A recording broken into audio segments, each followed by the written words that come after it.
Hello there, this is DBT, and this is Art of Runes. And alright, it's time to play Horizon Chase 2, let's go baby! So, what's the deal with this game? Why am I so excited about it? I played the first Horizon Chase in mobile, on Android, and man, did I love that game. In fact, I made a couple of videos on it, the link should be appearing in the top right, and I wanted to do a full playthrough of the thing because I absolutely love that game, I just never found the time to do it.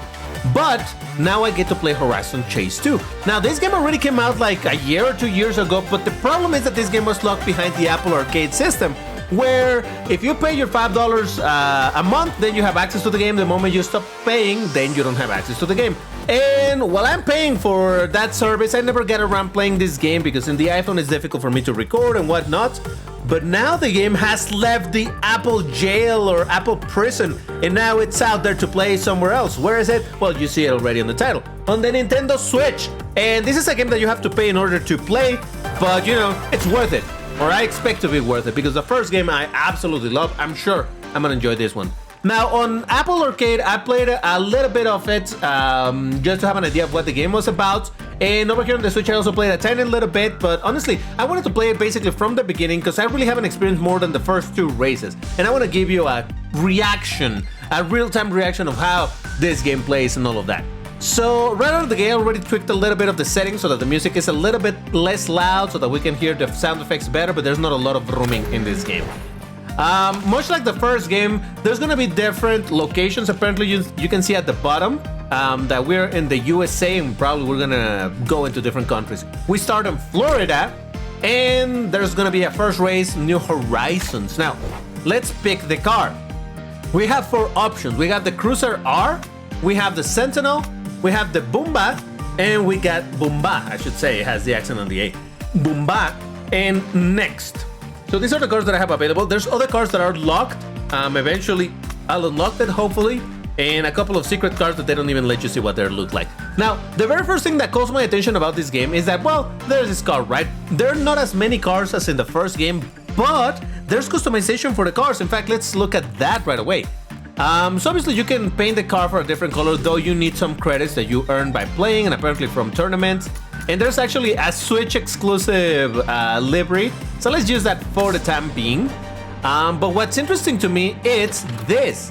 So right now we're driving this version of the car, but you can also drive, if you pay for it, the coupe version. And apparently there's even a race looking version of the car, though it's not very clear because it's obscured. And then you can also change the rims. You can see the options that are there and whatnot.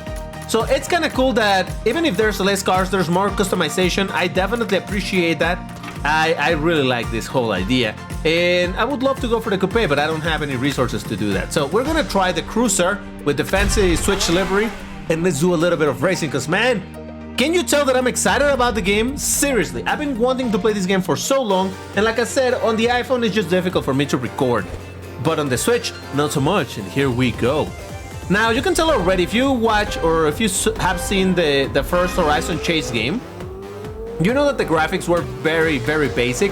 And over here, they're not amazing graphics by any means, but they're actually much, much, much more detailed than that of the first game. And that is, well, I'll let you decide if that's a good or a bad thing. In my opinion, it's a fantastic middle point between, you know, a bunch of detail without being overwhelming. You know, well, you may or may not know that I've criticized something like Asphalt 9 for having extreme amounts of detail to the degree where it becomes laggy type of situation. Granted, it depends on which device you're playing and all of that, but anyway. Use Y to use nitro. Okay, so that's my nitro button. Got it. The controls are very simple. There's acceleration. I'm holding it. Then you also have brake. I don't think the cars actually start drifting or anything. And then you also have the nitro button and steering. That's all that you have in terms of control. So it's not exactly a complicated game for you to control the cars, but the sense of speed right away, it's pretty nice. Very, very nice. And unlike the first game, this doesn't have the crazy the crazy distortions when you're taking a corner. In the first game, anytime you took a corner, the view distorted to a crazy degree where it felt like a turn that was 45 degrees felt like it was 300. No, not 360, more like 270 or something. They look insane. Over here, it looks more natural when you're taking turns, or you're making turns rather. And I don't know, there was a charm to the insane exaggeration of the turns in the first game, but at the same time it was kind of disconcerting. So playing it like this in a more normal way, it feels more natural. Yeah. So there you go. First race, no big issue in terms of the race, and there we go. So you get points basically for finishing in first place if you collect all of the blue coins, and then on top of that, I think that's it.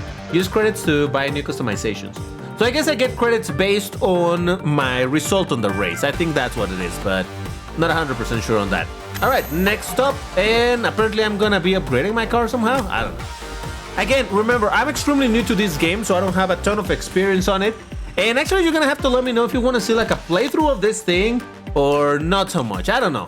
I'm curious to know what you think. How about we try a different car? How about we try the Sentinel? Actually, let's look at the customization options for this one. I'm really curious. There's the paint options. And there's that livery because reasons. Okay, I'm gonna keep it at the standard color. Is this kind of viperish? Does it look viperish to you? Oh my god, look at that. Oh my god, that looks amazing. I cannot rotate the car, unfortunately, but look at that, jeez. And there's like a roadster version. But that, oh my god, I want that. I need that. How about we look at the... No, you know what? Let's commit to the Sentinel. For now, we'll look at the other cars in the upcoming races. But man, that one with the big wing looked fantastic. I need to get it. It needs to be mine. And like I said, the game is about $20 or something. I think right now it has a discount for having been released literally just yesterday. There we go. And if you do a good job at your reps at the start of the race, you start with that boost. So there is that. So yeah, right now it has a slight discount for being a new game or something. I think it was just announced yesterday. And the moment I saw that it was available in here, I'm like, I'm getting it, 100% I'm getting it. Like I said, even though I do have Apple Arcade, I really don't have that much time to play in that thing because I don't daily drive an iPhone. I don't have an iPhone. So whenever whenever I want to play something from there, I need to pull up an iPhone that I got borrowed and all of that. It's not natural to me because I daily drive an Android phone. So the iPhone I use it more like, hey, it's a bit of a gaming device, but oh Jesus Christ, that was not good. It's a bit troublesome for me to get to play that. That's also why I haven't really made progress in another game that I've been playing, Asphalt 8 Plus. Oh Jesus, let's use the nitro here. But now that it's on the Switch, and like I said, this version of the game I sort of own now, while the Apple Arcade version of this game, well, you stop paying, you stop playing, and I don't appreciate that. So overall, I'm very, very, very happy. Can you tell that this game has been released somewhere else? I hope that this game is going to be released on Android, but this is the next best thing, I suppose. If it's not going to be on Android, at least we have it over here, and I can play it. Oh, I'm so happy. Oh, Jesus Christ. Nitro, let's go! And the driving is not difficult, I'll tell you that.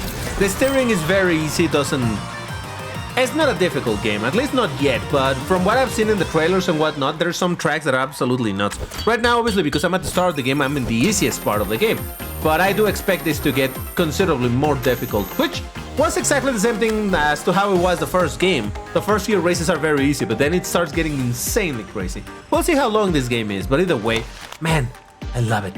Next up, Overseas Highway, Florida Keys. And next car is the Boomba. No, what did I do? No, that's the upgrades, and I cannot upgrade just yet. No, I wanted to see the customization for the car. Again, paint options.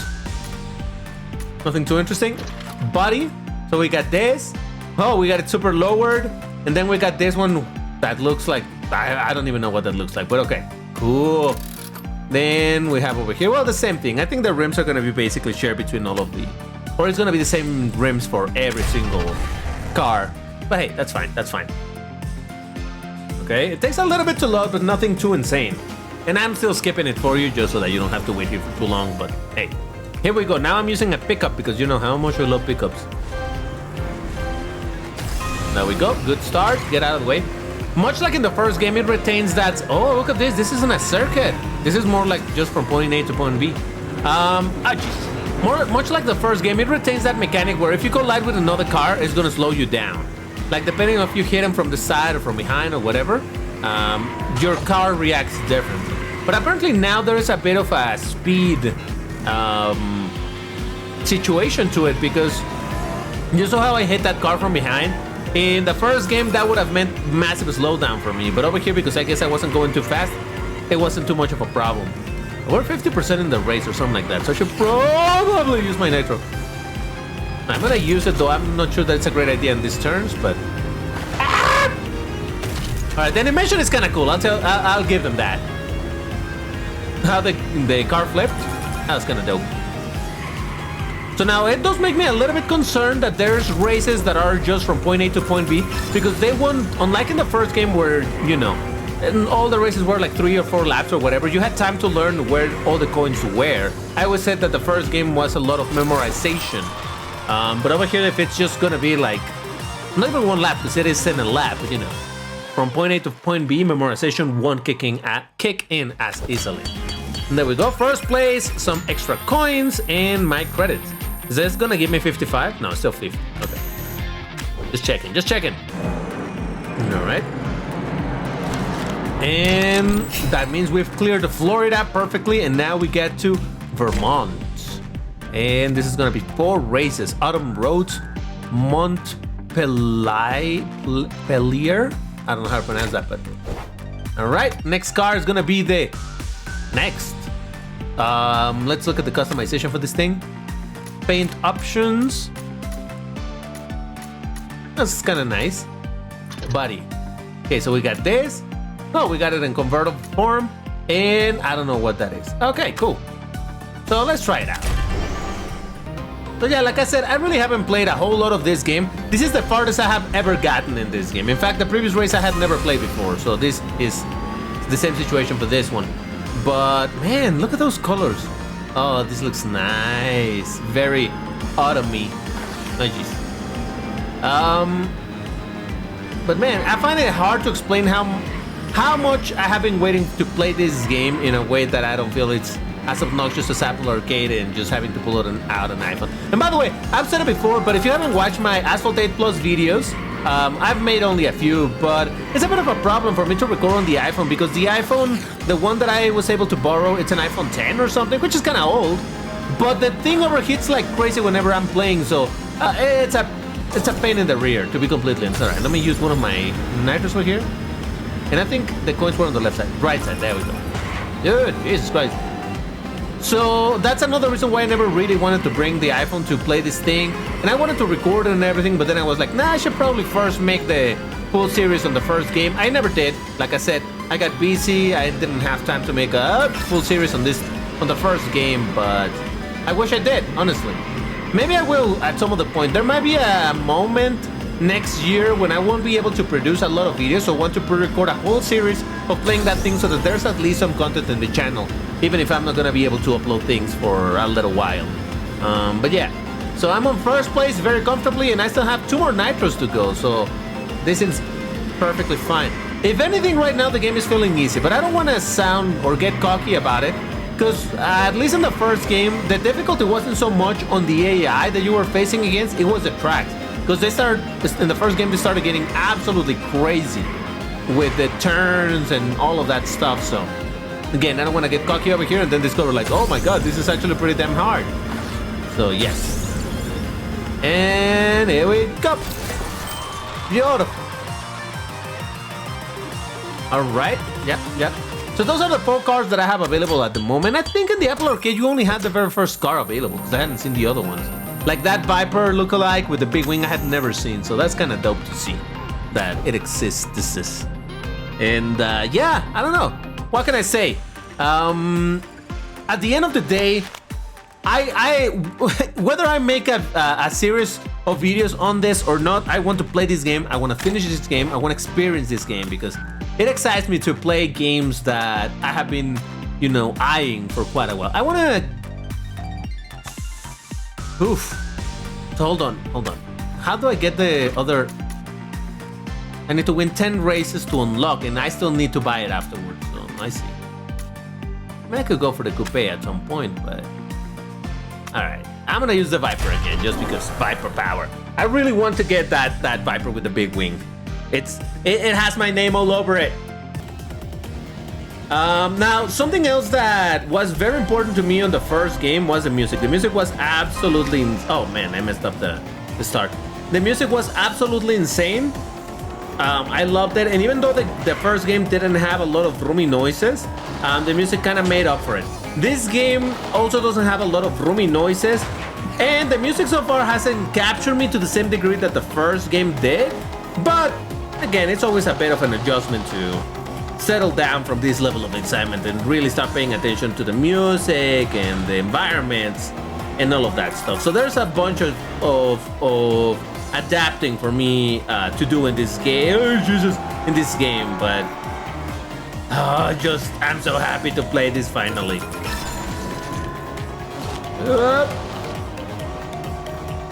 Oh, Jesus Christ. Alright, so it still maintains that thing where there might be turns left, suddenly right, suddenly left, suddenly right, and it's kind of dizzying, but it's okay. It's okay. Just look at the detail on the environment. Again, not overly detailed, but just enough so that it tells you the location that you're at, and at the same time keeping amazing performance simply because, well, there's not a ton of polygons being rendered at all time in super highly detailed environments. This is where I pass you, buddy. Let's get out of the way. Alright, so here we go. This is where things get a little crazy. So first is left, then a tiny bit of right, then right away left again, and then right. Alright, would you look at that? Oh man, I'm so happy to play this. You have no idea how happy this makes me. So why don't you let me know in the comments if you want to see me making more videos on this thing, because I would love to make a full series of this. Maybe the videos will be a little bit longer so that we can cover more, but I need to know if you guys are interested in seeing it, because I'm game to do it. I really am game to do it. So let me know in the comments. Also, let me know if you enjoyed this video. Also hit the like button, you know, all of that good stuff. Check this other video appearing on the screen about the first Horizon chase. Or maybe this other one about another game that is an asphalt, because I like variety. That's gonna do it for today. Thank you very much for watching, and I'll see you in the next one. Take care and stay safe. Bye-bye.